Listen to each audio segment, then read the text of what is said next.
Maraming nagtatanong sa akin kung talagang ano yung mga sikreto. Especially ko, ano yung sikreto ko, bakit ako yung top 1, bakit malaking kinikita ko, bakit napaka-successful ko.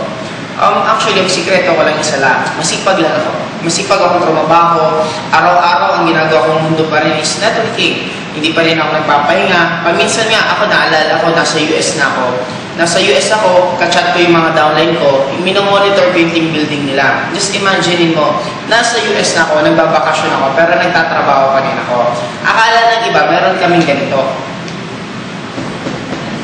Ano to? Magic words para yung kausap namin sumali.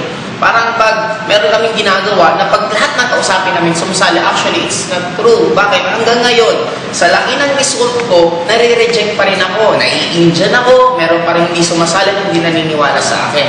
Guys, ito na lang. Lahat tayo, kaya nga tayo nag-networking company kasi gusto natin leverage. Gusto natin mas mapadali yung pagyaman natin.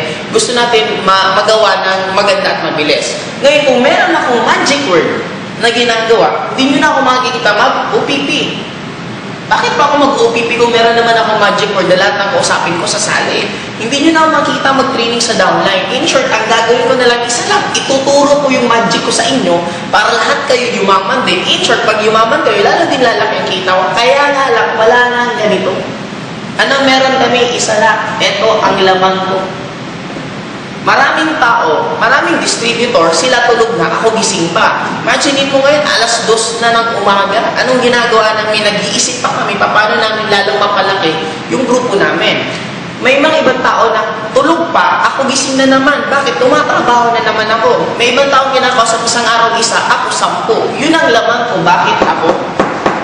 Kaya kung gusto mo maging entrepreneur dapat, kung 10 kinakausap ko isang araw, dapat ikaw 15 o 20. Kung gusto mo akong habulin, kung gusto mo lang pantay ang kinikita ko, kung 10 ang kausap ko isang araw, dapat ikaw 10 din. Kasi ang nagiging dilema ng iba, gusto mo mahabol sa amin. Kaya kinakausap nga namin 10, siya naman isa. O paano ka hahabol mo? Kung kami tumatakbo, ikaw naglalakad. Dapat kung kami tumatakbo, ikaw nagbumotor. In short, ulitin ko, ang sekreto namin isa lang. Masipag lang.